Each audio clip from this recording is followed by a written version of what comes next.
Hello hi అండి. ఈరోజు నేనైతే ఉప్పు చేప అన్నం చేస్తున్నాను కోయిటి వాళ్ళకి. చూసేయండి, ఆ చేపను అలా కట్ చేసుకున్నాను. ఇవి ముందు రోజు నైటే నానబెట్టుకోవాలండి, ముక్కలుగా చేసి. చాలా ఉప్పు ఉంటుంది అనమాట. మనము ఎంత నానబెడితే అంత ఉప్పు అంత వెళ్ళిపోతుంది. చూడండి, ఆ కత్తితో కట్ చేసుకోవాలి, లేదంటే చాలా గట్టిగా ఉంటుంది ఆ చేప. మనము కట్ చేసుకునేదానికి కత్తితో కుదరదు అనమాట. చూడండి, మొత్తం వాటర్ పట్టేసి ముందు రోజు నైట్ నేను నానబెట్టేశాను. మొత్తం తీసేయాలన్నమాట ఉప్పు అంతా, లేదంటే అస్సలు తినలేమండి చేపని. అలా నానబెట్టుకొని మనం మరుసరు. చూడండి, ఈ చేపనైతే ఉడికించుకున్నాను. ఇది 3-4 టైమ్స్ వాటర్ అన్నీ చేంజ్ చేశాను అనమాట. 3 సార్లు 4 సార్లు ఈ నీళ్ళన్నీ తీసేసాను. ఇవి తీకపోతే ఉప్పుగా ఉంటుంది అనమాట ఈ చేప. చూడండి, ఇంత ఉడికించుకున్నాను. ఇది ఇట్లా క్లీన్ చేసుకోవాలి. చూడు, ఇది ఎంత పొట్టు ఉండదు కదా. ఈ ఉప్పు చేపకంతా ఇలా తీయాలి, లేదంటే నీచు వాసన అనేది ఉంటుంది. ఈ మొత్తం ఇలా దీనిపైన ఉన్న చర్మము, ఈ ముళ్ళులు అనేటివి తీసేయాలి. చూసేయండి, మొత్తం అయితే క్లీన్ చేసి పెట్టేసుకున్నాను చేపని. నీట్గా ఇలా ముళ్ళు లేకుండా మొత్తం ఇలా క్లీన్ చేసి చెరువు పెట్టేసాను. రైస్ కోసం కొద్దిగా ఆయిల్ వేస్తున్నాను, సరిపడా ఆయిల్. ఆయిల్ అయితే వేడైందండి. ఇప్పుడు ఆనియన్ వేస్తున్నాను, కట్ చేసి పెట్టుకున్నాను ఆనియన్. దీన్ని బాగా ఫ్రై చేసుకోవాలి, గోల్డెన్ బ్రౌన్ వచ్చే వరకు. చూసేయండి, ఆనియన్ అయితే ఫ్రై అయిపోయింది రైస్కి. ఇప్పుడు మనము అల్లం వెల్లుల్లి పేస్ట్ వేస్తున్నాము. అల్లం వెల్లుల్లి పేస్టు చూడండి, ఒక 1.5 స్పూన్ వేసేసాను. ఇది ఎంత క్వాంటిటీ రైస్ అంటే 2 పావుల రైస్ అనమాట. 2 గ్లాసులు అనొచ్చు, 2 పావులు అనొచ్చు. మీకు నేను క్వాంటిటీ చెప్తున్నాను. పావుల లెక్క అయితే 2 పావులు. ఓకేనా? ఇది బాగా ఫ్రై చేసుకోవాలి, పచ్చివాసన పోయేంత వరకు. చూడండి, 2 నిమ్మకాయలు వేయాలి. ఇది మాజీ అండి. మాజీ అంటే మ్యాగీ క్యూబ్స్ అనమాట. టేస్ట్ కోసం వేస్తారు. వెజిటేబుల్ స్టాక్ అని ఉంటుంది చూడు, ఇది వెజిటేబుల్ అనమాట. దీంట్లో చికెన్ ఉంటుంది, ఇది కూడా ఉంటుంది. నేను వెజిటేబుల్స్ యూస్ చేస్తాను ప్రతి ఒక్కదానికి. ఓకేనా? ఇది మాజీ అంటారు, మ్యాగీ అంటారు. మనం మ్యాగీ అంటాము, వీళ్ళు మాజీ అంటారు అనమాట ఇక్కడ వాళ్ళు. మీకు అర్థం అవ్వడానికి చెప్తున్నాను. ఇవి నేను 2 వేస్తున్నాను. చూడండి, 2 వేస్తున్నాను. దీన్ని కూడా బాగా ఫ్రై చేసుకోవాలి. ఇది టేస్ట్ కోసం వేస్తారండి. ఉప్పు ఉంటుంది, మనం ఉప్పు చూసుకొని వేసుకోవాలి. ఇది ఉప్పు కూడా ఉంటుంది దీంతో. మొత్తం ఇలా అంతా ఫ్రై చేసుకోవాలి. ఇలా ఫ్రై అయినాక మనము టమాటోలు కూడా ఇలా ఒకటి కట్ చేసుకొని వేస్తున్నాను. దీన్ని కూడా బాగా కలుపుకోవాలి.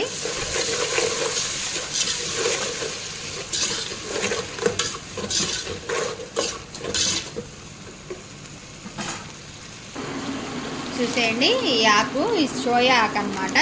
ఇది డీప్ ఫ్రిడ్జ్లో ఉండేది. ఇది కూడా ఒక ప్యాకెట్ వేస్తున్నాను. నేను సరిపడా ప్యాకెట్లో వేసి డీప్ ఫ్రిడ్జ్లో పెట్టుకుంటున్నాను అనమాట. ఈ ఆకు అనమాట ఇది. చూసేయండి, ఈ ఆకు కానీ అది మీకు చూపిస్తున్నాను. ఈ ఆకును మేము డీప్ ఫ్రిడ్జ్లో పెట్టుకుంటామన్నమాట. ప్రతి ఒక్కటి వీళ్ళు డీప్ ఫ్రిడ్జ్లో పెట్టుకొని వాడుకుంటారండి. చూడండి, మొత్తం ఫ్రై చేసుకోవాలి ఇలాగా. ఈ ఆకంతా పచ్చివాసన పోయేంత వరకు మనం ఫ్రై చేసుకోవాలి. చూడండి, అలా ఫ్రై అయింది కదా. ఇప్పుడు మనము మసాలాలు వేసుకున్నాము. మసాలాలు నేనేం వేయండి, ఓన్లీ పసుపు వేస్తాను, ఇంకేం వేయను అస్సలకి. ఇది పసుపు అంటే అన్నీ మిక్స్ అయి ఉంటుంది అనమాట. ఈ మసాలాలో మొత్తం అంతా మిక్స్ అయి ఉంటాయి, అన్ని మసాలా ఉంటుంది. చేప మసాలా అనమాట ఇది. నేను అది పసుపు అని చెప్తున్నాను మీకు. అదే 2 స్పూన్స్ వేసాను. దీన్ని కూడా బాగా కలుపుకోవాలి. చూడండి, చేప ముక్కలు మనం క్లీన్ చేసి పెట్టుకున్నాం కదా, ఇవి ఒక హాఫ్ వేస్తున్నాను. కొద్దిగా కర్రీలోకి ఉంచుకుంటాం అనమాట మనము. మొత్తం ఇలా హాఫ్ అంతా వేసేస్తున్నాను రైస్లోనే. ఇంకొద్దిగా మిగతాది మనం కర్రీ చేసుకుంటాం అనమాట. చూసండి, ఇది కర్రీలోకి. ఇది వేసేసాను, ఎక్కువ హాఫ్ కంటే ఎక్కువ వేసేసాను.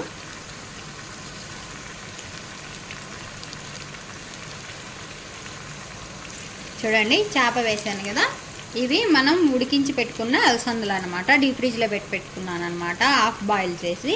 మరీ మెత్తగా ఉడికించుకోకుండా కొద్దిగా ఇంకొక 5 మినిట్స్ ఉడికితే ఉడికిపోతాయి అనే విధంగా ఉడికించుకొని తీసుకొని నేను డీప్ ఫ్రిడ్జ్లో పెట్టేశాను చల్లార్చుకొని. అవి వేస్తున్నాను. చూడండి ఎక్కువ వేసాను, ఎక్కువ క్వాంటిటీ వేయాలన్నమాట. చూసేయండి, ఇది కూడా బాగా ఫ్రై చేసుకోవాలి కలుపుకుంటూ.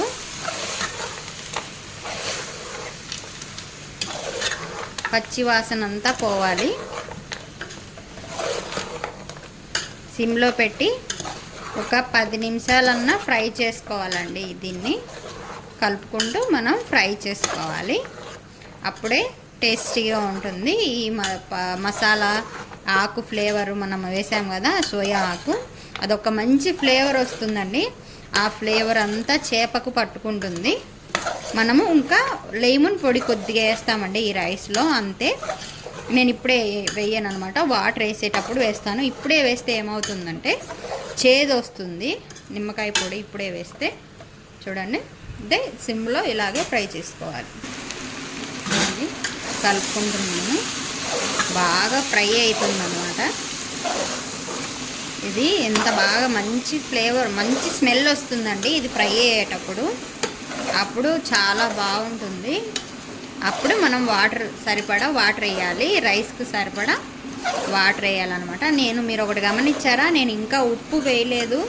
ఉప్పు వేస్తాను చూడండి, ఇప్పుడు కాదు. వాటర్ వేసి కొద్దిసేపు మరగనిచ్చి దాంట్లో ఉప్పు మనకి చూసుకొని, ఉప్పు ఉందా, ఎక్కువ ఉందా, తక్కువ ఉందా చూసుకొని, సరిపోతే నేను వేయనండి. ఉప్పు సరిపోకంటే చప్పగా ఉంటే వేస్తాను అన్నమాట.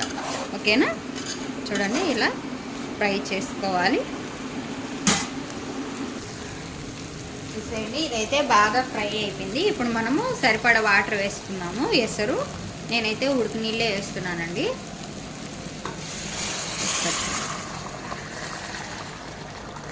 నేను సరిపడా, ఇది ఒక డబ్బాకి 1 గ్లాస్ వేయాలండి. ఈ గ్లాస్తో నేను కొలిచి పెట్టుకున్నాను కాబట్టి నేను 2 వేస్తున్నాను. 2కి తక్కువ వేసాను, ఎందుకంటే నేను రైస్ కూడా కొద్దిగా తక్కువ వేసాను, అందుకు అలా వేసాను అనమాట. దీన్ని కూడా ఇలా కలుపుకోవాలి. కొద్దిసేపు ఉడికిన తర్వాత మళ్ళీ మనము రైస్ వేయాలి. వాటర్ వేసాం కదా, ఇప్పుడు మనము కొద్దిగా లెమన్ పొడి వేస్తున్నాము. కాయలు వేసాం కదా, దాని పౌడర్ అనమాట ఇది.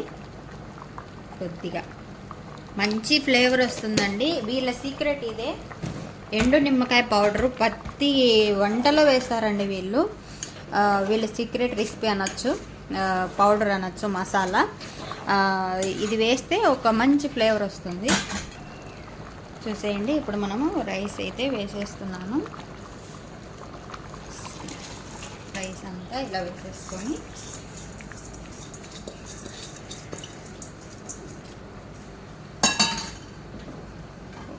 ఒకసారి ఇలా అంతా కలుపుకోవాలి.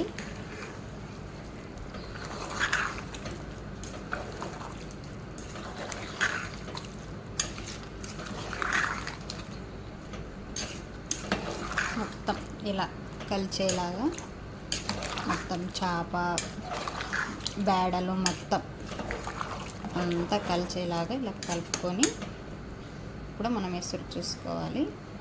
ఎసురు అయితే సరిపోయిందండి.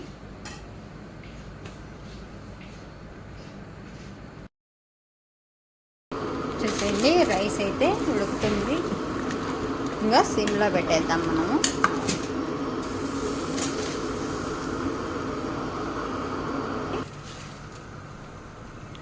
చూసేయండి ఎంత బాగా వచ్చేసిందో. రైస్ అయితే అయిపోయిందన్నమాట. సిమ్లో పెట్టాం కదా, చాలా పొడి పొడిగా వచ్చేసిందండి రైస్. ఇంకొక 2 మినిట్స్ ఉంచేసి మనం దింపేసుకున్నాం రైస్ని. ఓకేనా? రైస్ అయితే అయిపోయింది.